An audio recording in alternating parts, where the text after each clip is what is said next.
Magic House. Book 8. Midnight on the Moon. Jack the Sick High Jump. Who is that? Said Jack. I don't know, said Annie. But we'll soon find out. She started waving. No, said Jack. She wrapped her arm. Let's go back to the base before he gets here. Why? Said Annie. We don't know who he is. Said Jack. We don't know if he's friendly or mean or what. But we can't go back, said Annie. We haven't found the fourth thing yet. We won't be able to go home. It doesn't matter. We can lock the door at the moon base until he goes away, said Jack. Then we can get new air tanks. Jack hurried to the moon buggy. Come on, he jumped into the driver's seat. Annie gave a little way to the dot in the sky. Then she climbed into the moon buggy. The buggy took off. Careful, said Annie.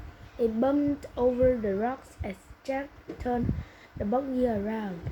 Then they zoomed toward the pass. Jack steered around cars, craters, and rocks. More than once, buggy nearly tipped over.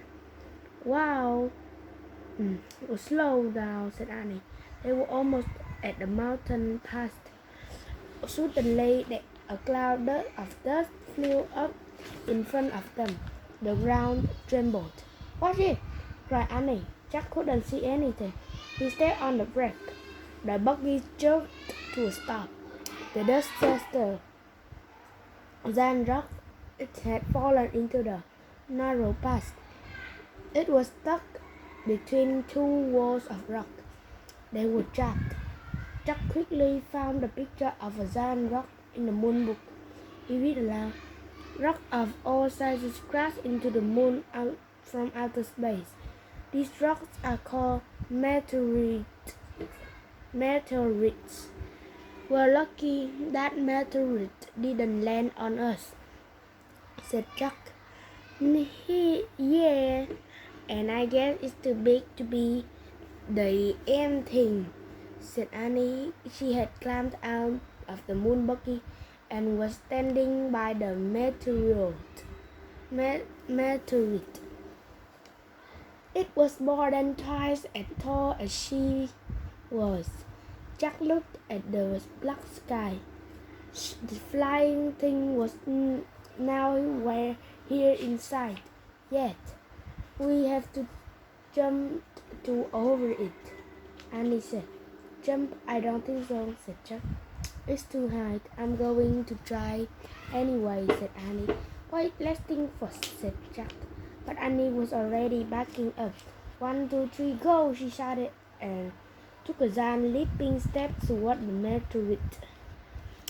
When Annie got too close to the rock, she pushed off the ground. Then she flew through space and disappeared behind the meteorite. Annie chuckled. There was no answer. Oh, brother, said Jack.